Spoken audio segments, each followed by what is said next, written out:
Hello everybody and welcome back to part 4 of my Gran Turismo beta walkthrough. Today my plan was to show you guys the menu screen and options and everything. Most of the people that are interested in the game have seen it already, of course. We just got the home screen, you got campaign, sport, online, arcade, VR tour. We'll get back to that. Brand Central and Escapes. First thing, yeah, the VR tour, because at the beginning a lot of people were expecting this game, GT Sport, going to be in VR, but I noticed early on that they're gonna do a VR tour and not a complete VR game, which for me is a real downside, because I really love to play this game in VR, and it would be a reason for me to spend a lot of money for a VR headset.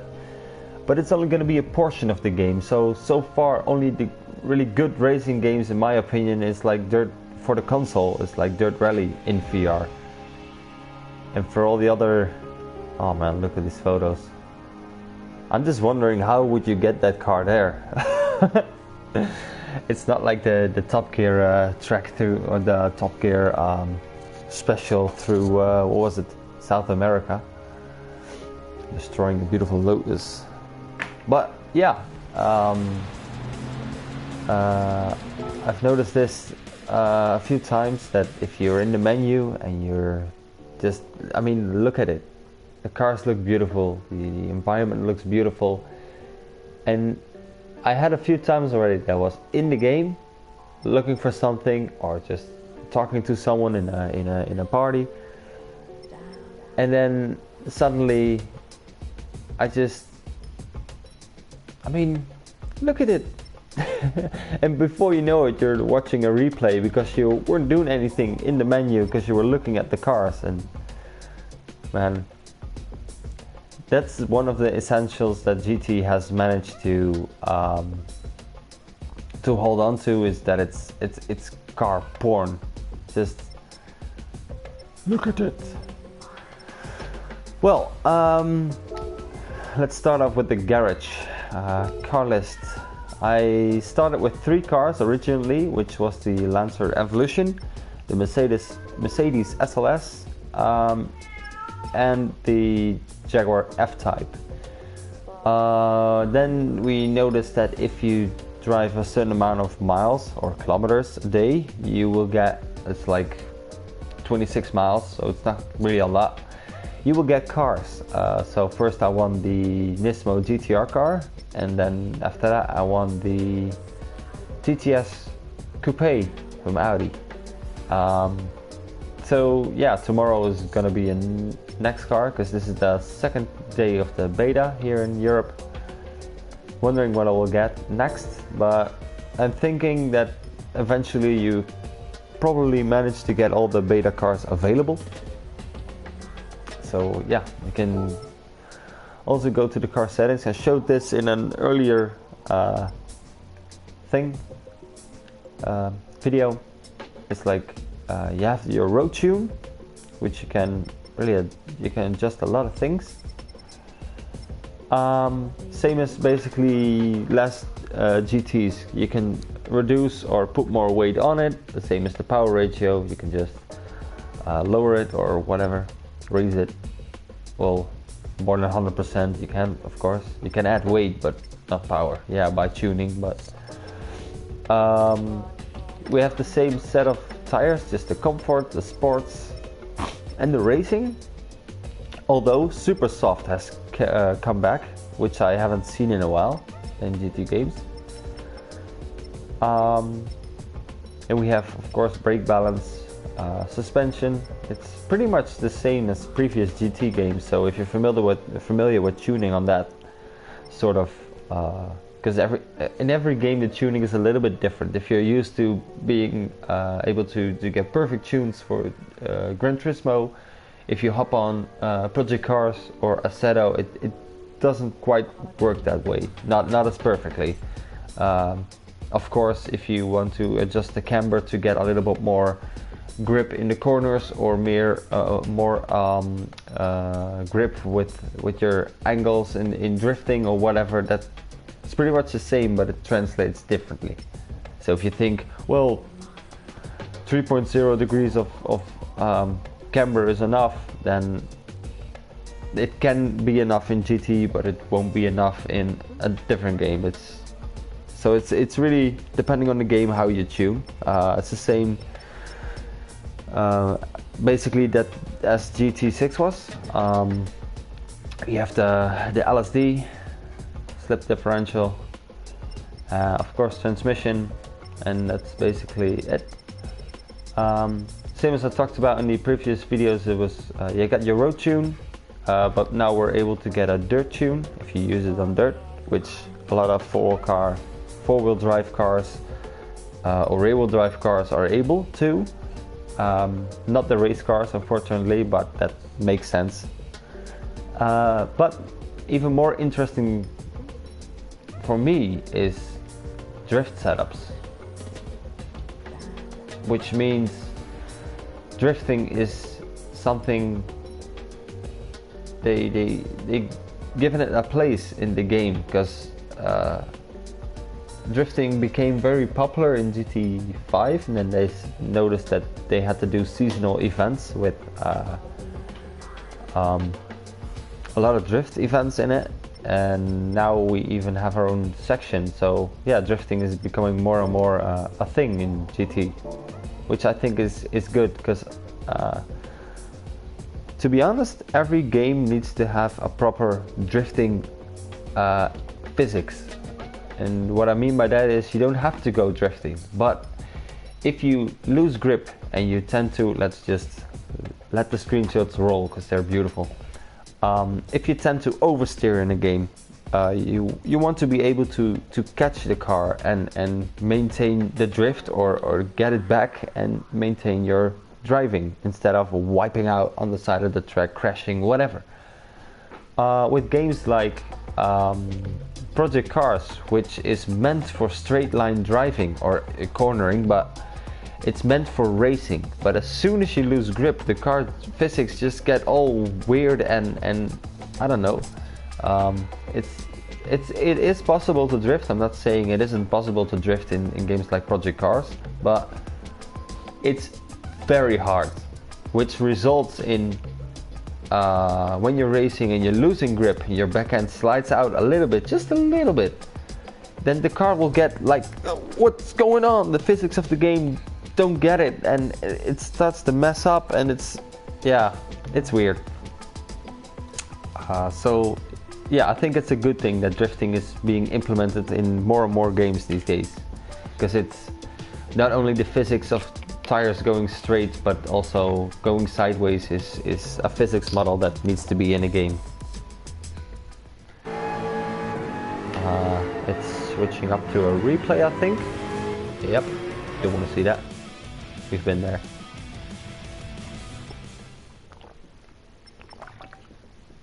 Gallery, unfortunately not available, because we cannot go to different landscapes and put cars there for the photo mode, which we will be doing eventually, because it's just so beautiful.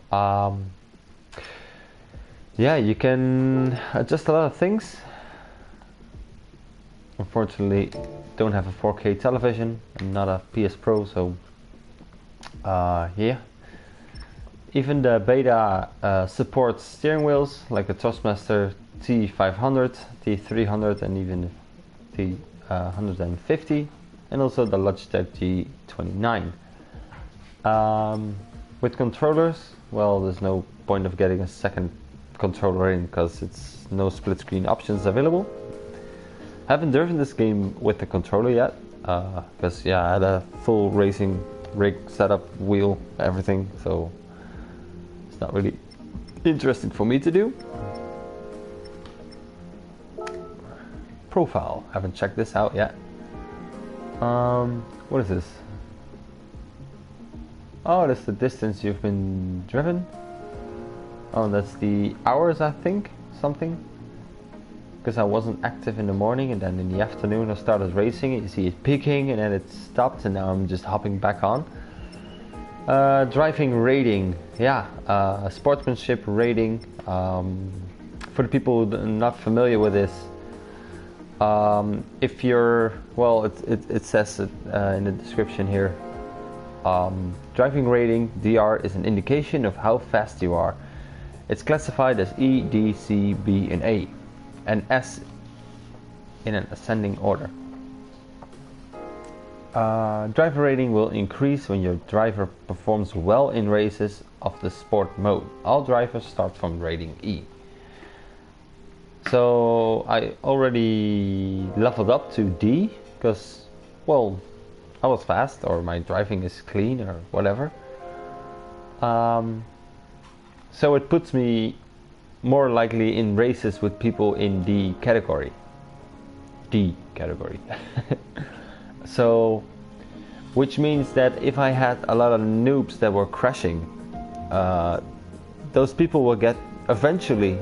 We will move on. This D, B, eventually A or S, whatever, and we will leave those people behind that like crashing into people in corners and using them as breakpoints, because they will never level up from that point because they keep crashing, they keep having bad performances in races. So you will really,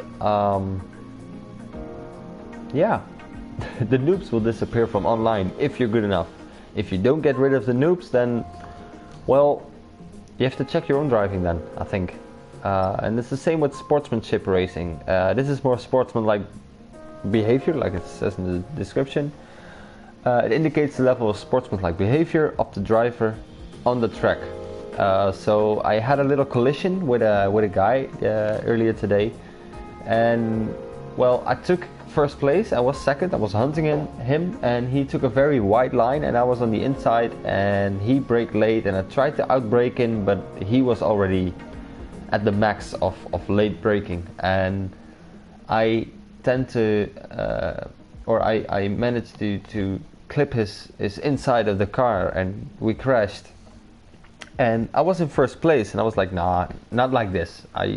So I went off the racing line to the inside, let off the gas, let him pass till it was in front of me, and then I started hunting him down again and make sure I had a clean pass, because I don't want to win like that. And it pays off because my sportsmanship rating is just going up. If you have less collisions with other people, less crashing with or hitting with other cars, the higher your sportsmanship rating will go. And the higher the rating, the higher or the better the races will be, because you will be with people that have a high rating as well.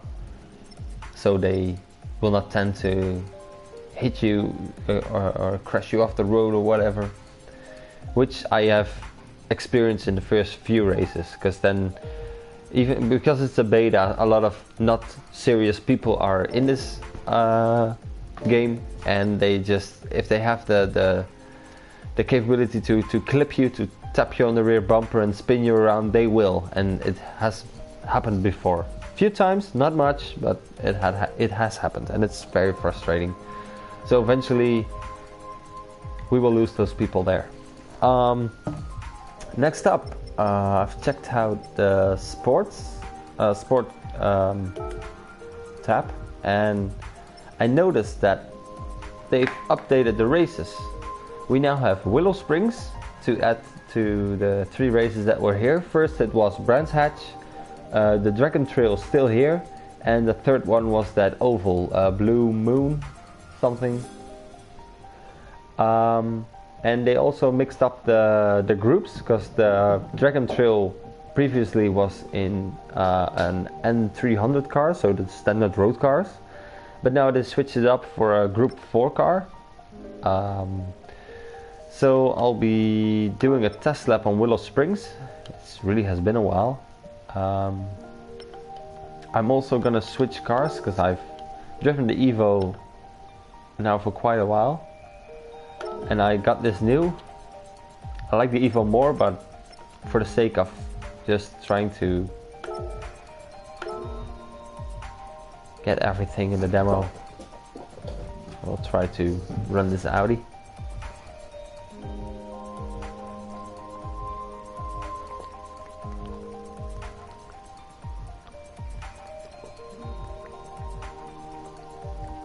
It looks good though,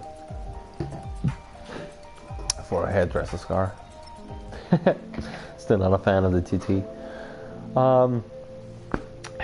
Yeah, stock tune, no setting whatsoever, just starting it.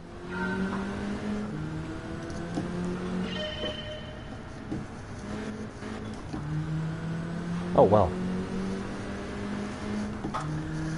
It's now just pretty much warming up, so just using the shifter now.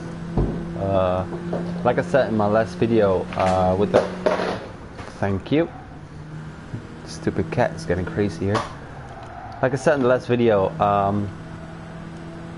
the shifter is really it's way cooler to use the clutch and the shifter, but oh, where am I going? The problem is you can not shift quite as fast with the shifter as with the pedals, because if I want to shift quickly, this is probably what's gonna happen. Well, it worked now, damn it. But if you have your gas on for just a little bit, then it will just why the hell is this working so perfectly and so quickly? Wait.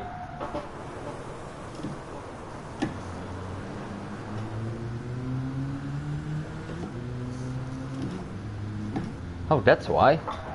That's weird. I don't have a... I have a shifter, but I don't have a clutch. Because I can just keep my foot on the gas and just next gear. That's why it was going so perfectly. I don't know why. Because with the last car, the Evo, I did have a clutch. You can also do some clutch kicks, but I noticed that with that car, yeah, the shifting isn't as good. And when I started to use the flappy pedals behind the wheel, it's really, oh man, I suck at the moment.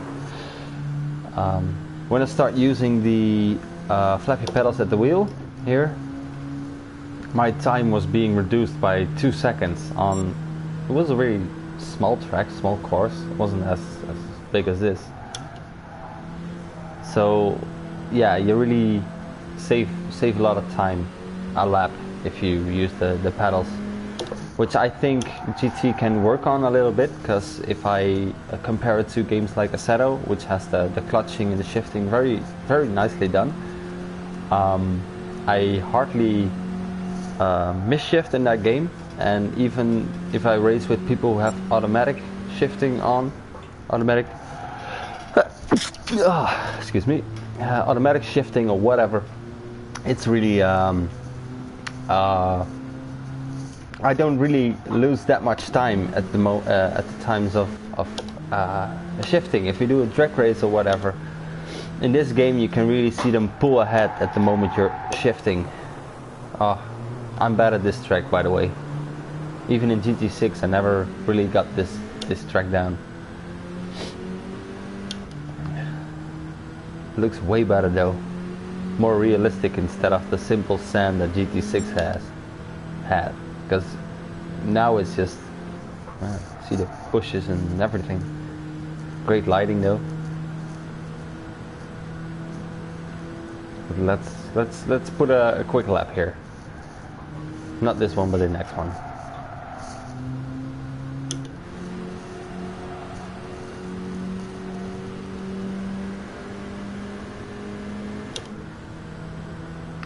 Using the pedals. Well, it's way quicker than the last one, but we can do even better, for sure. Just keeping it smooth.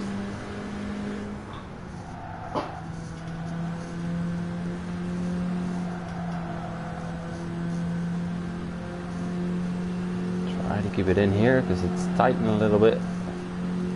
And we can go out. Back to the other side. Braking, downshift, and in. Onto the apexes.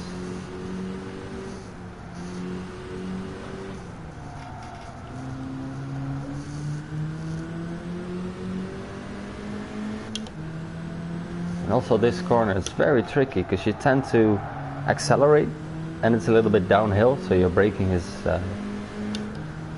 very long in that part of the track. Or very longer.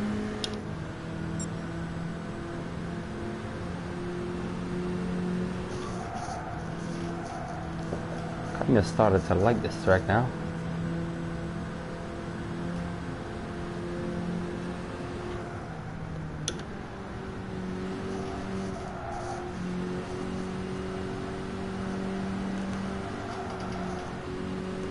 Wait a minute. My traction control was on. It was just holding back in the corners. 137. I can reduce that. Now that the traction control is off. Not that the four-wheel drive system has a lot of power here. Just die out eventually. Why third?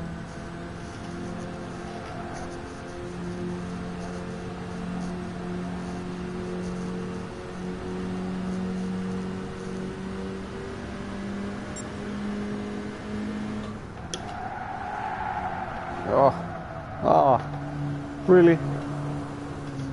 Messed that up so bad.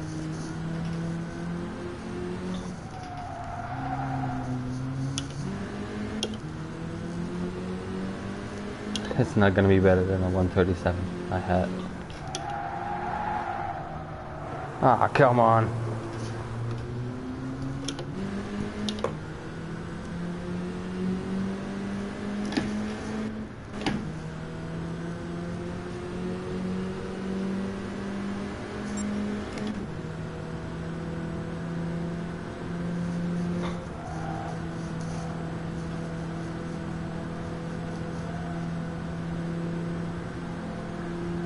But especially in these long corners here, it's just I can really put my foot down here instead of the traction control just interfering all the time. So without those little mishaps in this round, in this lap, I can do faster. Has to be.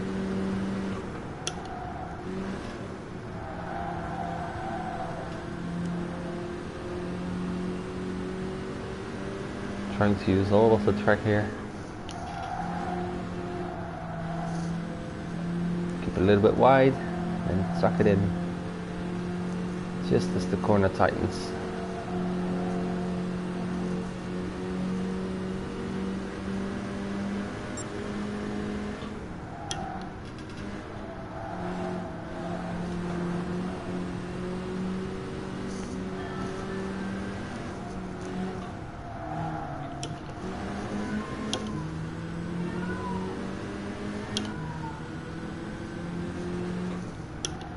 There we go.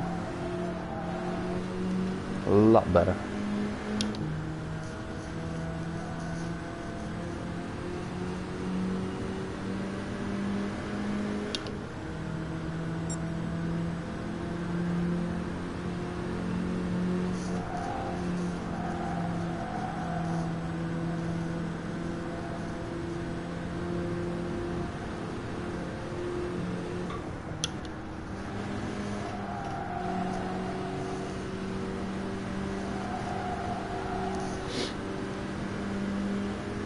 Well, at least this is gonna be better, I think.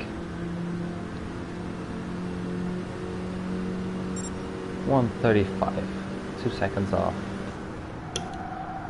I do not think this will be my best time, because I will continue to keep on pushing to maybe get this that time a little bit better, because it will be my qualifying time for every race I do.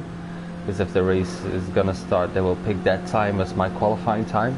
like I did on Dragon Trail, and I had a podium position on the starting grid every time, so that was pretty good, and I'm pretty happy with myself for that. And the more you drive, the more you learn the track, the faster you will get. I think I've lost some time here, but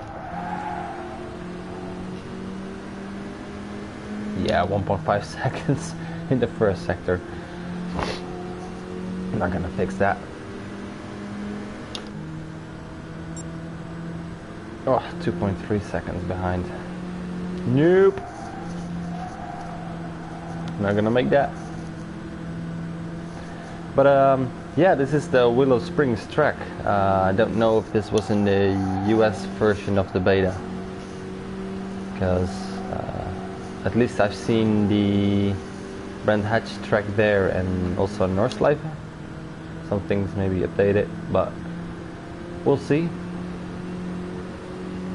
Even 138. Okay, before I quit this, I want to check out one thing we did in the GT6 version. Can you still jump this?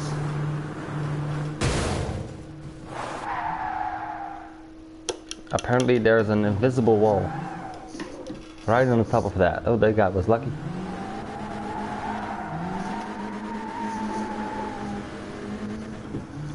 Oh, what was that? Oh, I just thought I saw a special car. Whoa, what the? That was steep. Well, at least they upgraded the things at the side of the track, the cars and the people and everything. It's a great place to drive some rally.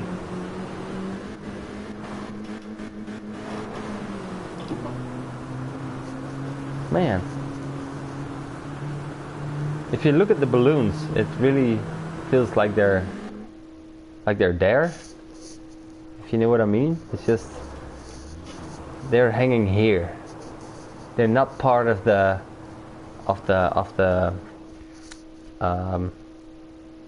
background or whatever. It's just right here. Fortunately, I don't see a shadow anywhere near here, but